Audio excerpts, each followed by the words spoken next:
संपूर्ण ब्रह्मांड कितना बड़ा है? क्या इस ब्रह्मांड का कोई छोर है? और क्या कभी हम इंसान इस यूनिवर्स के कोने तक पहुंच सकते हैं? इन्हीं सवालों का जवाब ढूंढने के लिए वैज्ञानिक लगातार ब्रह्मांड के दूर दराज हिस्सों में खोजबीन कर रहे हैं और अब उन्हें कुछ ऐसा पता चला है जिसने उनकी रातों की नींद उड़ा रखी है। इंसान तो दूर की बात है, अब तक कोई ऐसा मानव रहित उपग्रह तक नहीं है जो ब्रह्मांड के छोर तक पहुंचा हो। और दूर से देखने पर इतने बड़े ब्रह्मांड में हमारी पृथ्वी एक धूल के कण की जितनी दिखाई देती है।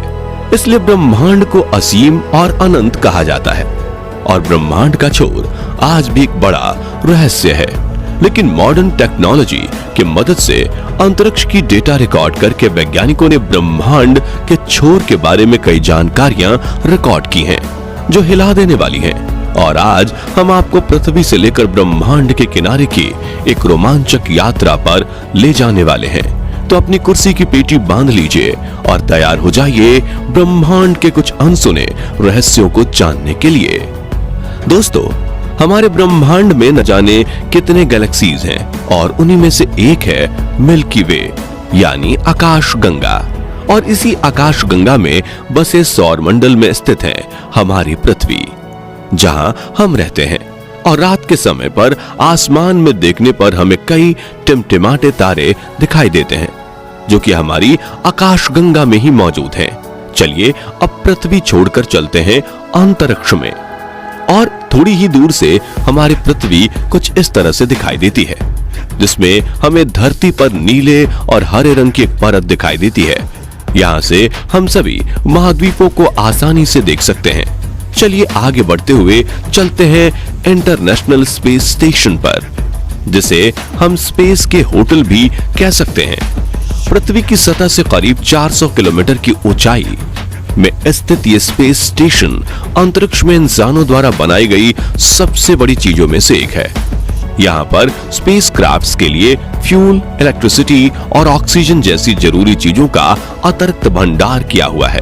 वहीं यहाँ एस्ट्रोनॉट्स के रहने, खाने और सोने तक का बंदोबस्त किया हुआ है।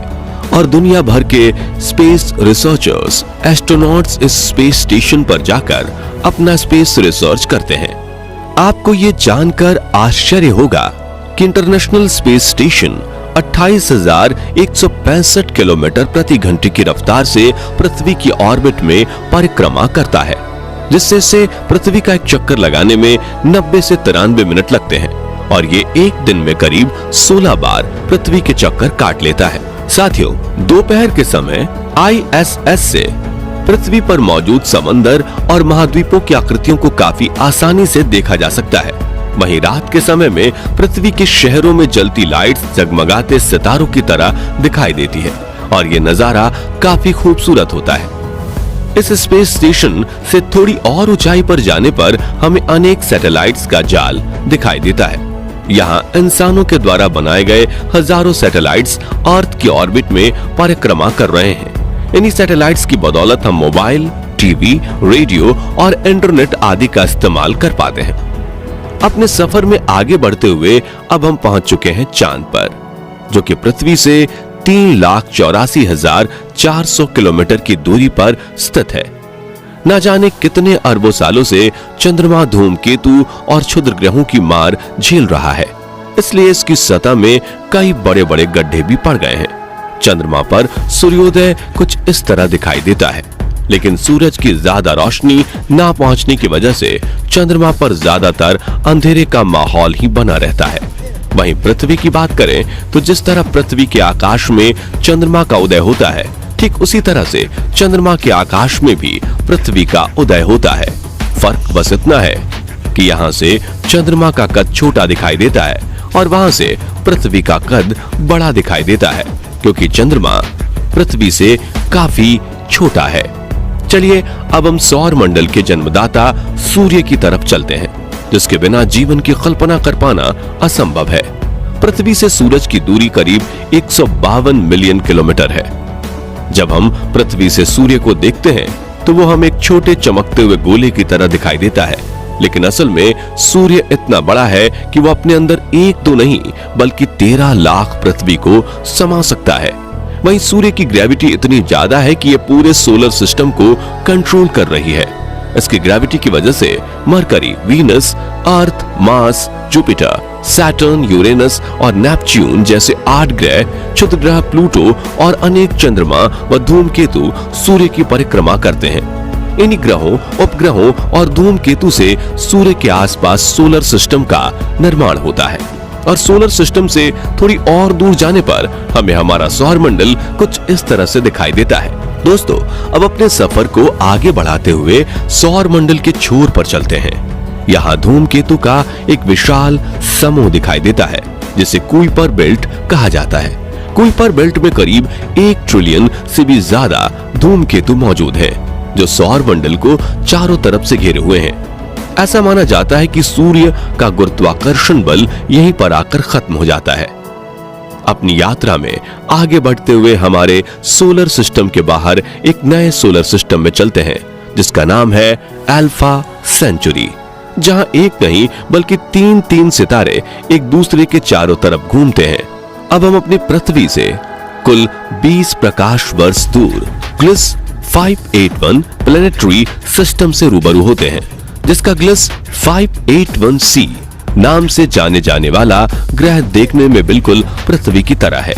इस प्लेनेट पर इंसानों के रहने लायक तापमान, तरल स्वरूप में पानी और पृथ्वी जैसी सतह मौजूद है और कुछ वैज्ञानिकों का मानना है कि इस ग्रह पर एलियंस के होने की सबसे ज्यादा संभावनाएं हैं। अब और आगे बढ़ते हुए चलते हैं पृथ्वी से करीब 19,000 प्रकाश वर्ष दूर, जहां स्टीफनसन 218 नाम का तारा मौजूद है। यह हमारी आकाशगंगा का सबसे बड़ा तारा है, जो कि सूर्य से 2000 गुना बड़ा है और इसमें हमारे सूरज जैसे 2 अरब तारे समा सकते हैं। दोस्तों, तारों के ब्रह्मांड में कई रूप मौजूद हैं, जिनमें से एक है ये व्हाइट डॉर्फ। हमारे सूरज जैसे सितारे मरने के बाद ऐसा ही रूप ले लेते हैं। इस तारे का गुरुत्वाकर्षण बल सूरज से करीब 10,000 गुना ज्यादा होता है और आपको जानकर हैरानी होगी कि इस पर मौजूद 1 चम्मच पदार्थ का वजन करीब 15 टन के बराबर होता है। ये ज्यादा चमकीले नहीं होते क्योंकि इनके केंद्र में न्यूक्लियर फ्यूजन नहीं होता।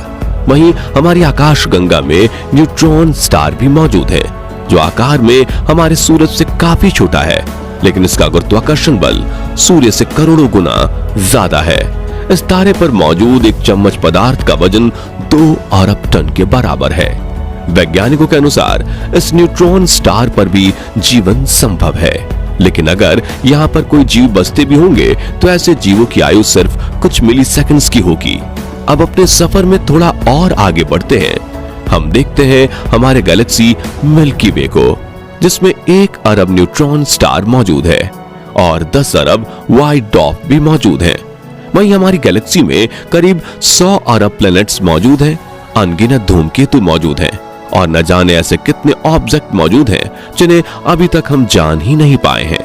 और इन्हीं सभी ऑब्जेक्ट्स को जिसने अपने आसपास थाम रखा है वो है हमारी आकाशगंगा का सेंटर, जहां मौजूद है सबसे बड़ा ब्लैक होल, जिसका नाम है सजिटेरियस ए।